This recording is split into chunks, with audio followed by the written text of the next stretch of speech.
Let's get started. Coach Smart. Yeah. I'll open with, like I always do, man. It's unbelievable atmosphere when you play in the SEC championship. I mean, every year that I've coached in this thing, it's just electric, and I think it's awesome that we get an opportunity to play in it. Both crowds were really into the game. A lot of momentum swings, like we thought. A field goal that hits the dang upright after an offsides, and then we spotted them 10 just off of a turnover and a touchdown on a busted coverage by a freshman. So when you give good teams those things, they're going to be hard to beat. But man, am I proud of our fight and our resiliency. I mean, 2 times I guess we're 2 times we're down 10, or 3 times we're down 10. Offense battles back, never quits, never say die attitude. This team is really special in terms of how they play and how they compete. And they've been through a lot with the guys in and out of the roster, which has been tough on these guys. But I'm proud of them and congratulate Alabama on a great game. We'll start here in the front row. Kirby, 2 things. Why do you think the offense stalled after that opening drive? And if the committee's watching right now, what's your case for the Final Four? Offense stalled after the opening drive. You're talking about the rest of the night? Quarters 2, 3 up until the 4th quarter. Why do you think? Yeah, I think they did a good job there. We didn't have quite as much continuity, maybe as we've had out there. And I mean, look, it's tough, guys. When Brock Bowers doesn't practice for 15 days and Ladd doesn't practice for 15 days, and they try to go out in the game, timing and rhythm is critical. But give Alabama some credit. They played good defense, did a good job. I thought that we ran the ball well and did some good things. As far as your second question, look, Bill Hancock said, it's not the most deserving. He said, simply, it's the best 4 teams.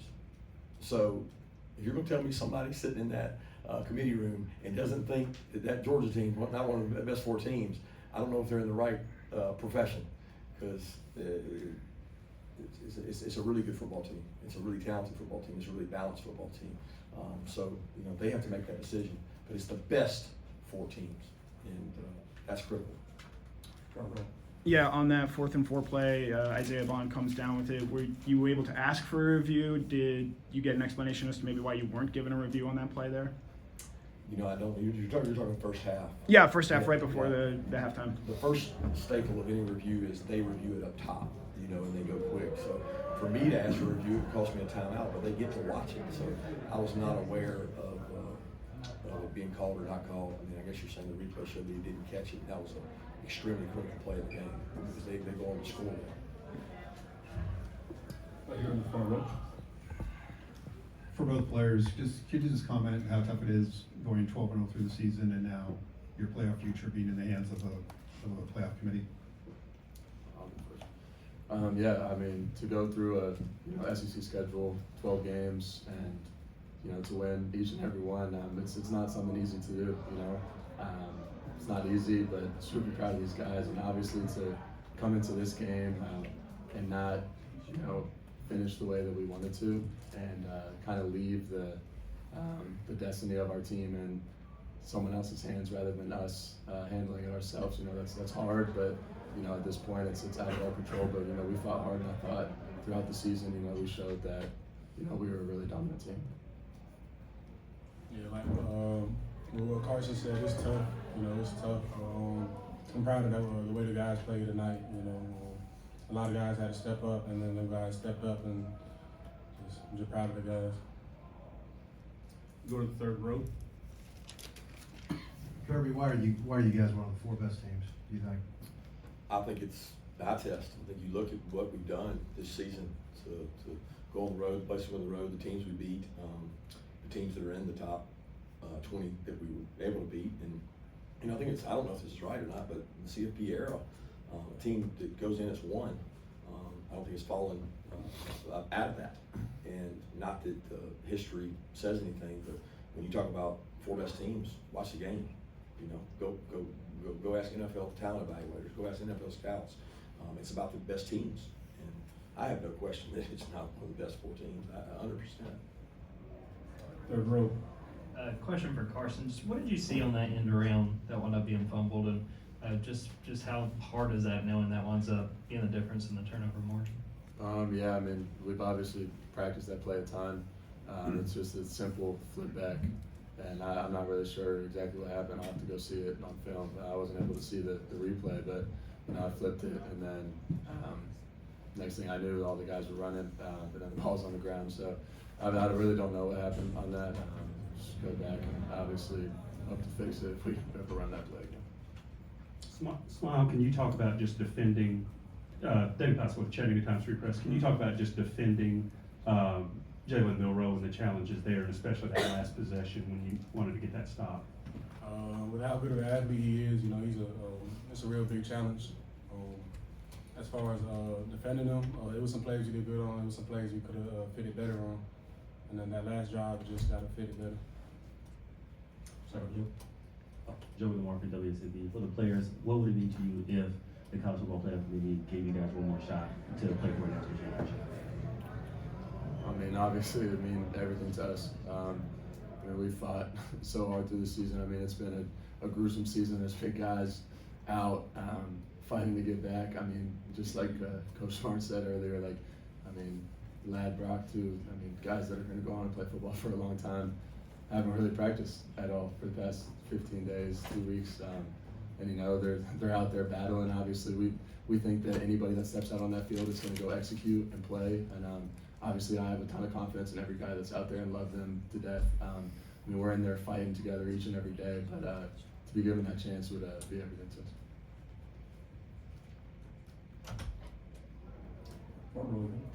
Kirby, notwithstanding what you said, would you agree that this season is sort of unique from the standpoint there's at least 5, maybe 6 teams that can claim, quote, we're one of the 4 best teams in college football? Yeah, I guess that does make it unique because I don't know the history of the other years. The 5th team probably always feels like they didn't, but it seems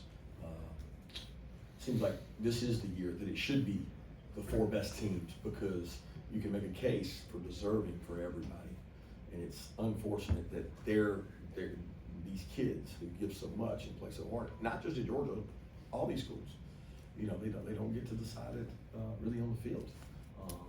It's sitting back with a committee who's got to determine who the best 4 teams are. And if that's truly the 4 best teams, then let's put the 4 best teams in. We're on the right side. Kirby, just what is Sunday going to look like for you guys with that announcement coming around noon? Well, we as coaches, we play Alabama next year, I think early in the season. So we're coming in to grade the film, evaluate, see what we can do better and different. And the coaches will have to get on the road and go recruiting. And we'll have a team meeting tomorrow afternoon sometime to go over the plans for the future. But these guys need some time, so they'll get some time off. But we'll have a team meeting tomorrow to go through what our plans are based on what we find out. Second row. Kirby, you haven't had to address the team after a loss for a while now. What was your message to them? I love them. I love them. There's guys in there. I told there's 2 classes of guys in that room that have not lost a game. Then you're looking at, 10, 15 NFL players who lose, it feels like every other week, and then there's 2 classes of our kids that have not lost a game, but just that they're resilient, they're fighters, that in life, a lot of times, you really can't get better until you lose sometimes, because you have to find out what you can do better. And it was a sad. There's some really upset guys, and a lot of guys really care about this team. The culture's really good on this team. They were hurt in there, and rightfully so. But the message doesn't change. It's looking inward and figuring out what we can do. Charles Oden with the Associated Press to follow up once again on what you said about agreeing that maybe there's more than 4 teams that can make a claim. Is that an advertisement for next year's format in your mind, or will that take a little bit off of this game, this SEC championship game, if both teams are going to be advancing anyway? Yeah, I don't know that the next year has anything to do with it. I think next year is next year because nobody's ever playing this game and not lay it on the line and compete for a championship. You're playing for a ring. You're playing for something that's really hard to get. Look at the SEC championship. Our teams in the playoff, look what they've done. Y'all tell me the record of the SEC teams in the playoff. It's pretty spectacular because I know twice 2 of them ended up playing each other. So who are the best teams, and do we want the best teams? Left side against the wall. Kirby, do you have any updates on Amarius Mims and how much did that just change your game plan when he went out? And also, what does it say about Brock Bowers and Lad McConkey, who you could see limping off the field at times? All those guys are just warriors. I mean, just fighting. Mims bumped it against, I don't know exactly what happened, somebody fell on or he stepped on Tate, something happened, and he just felt like it was weak, and he couldn't go, and it threw us back to Truss having to go back out, because Truss had moved in for Tate, to try to play for him some, and it threw Truss back out there, which he's played out there a little bit at tackle, so, it's just part of what we had to do, and move those guys around. But Brock and Ladd, man, they'll go down as, those guys are just, they battle and compete. They've been in rehab every morning. They wanted to play so bad against Tech, and they couldn't. And they were going to be close today, and they're out there limping around, not 100%, but the game matters to them. The team matters to them. I mean, Brock Bowers, of all people, this guy's going to be a first-round pick, and he's out there just battling his tail off.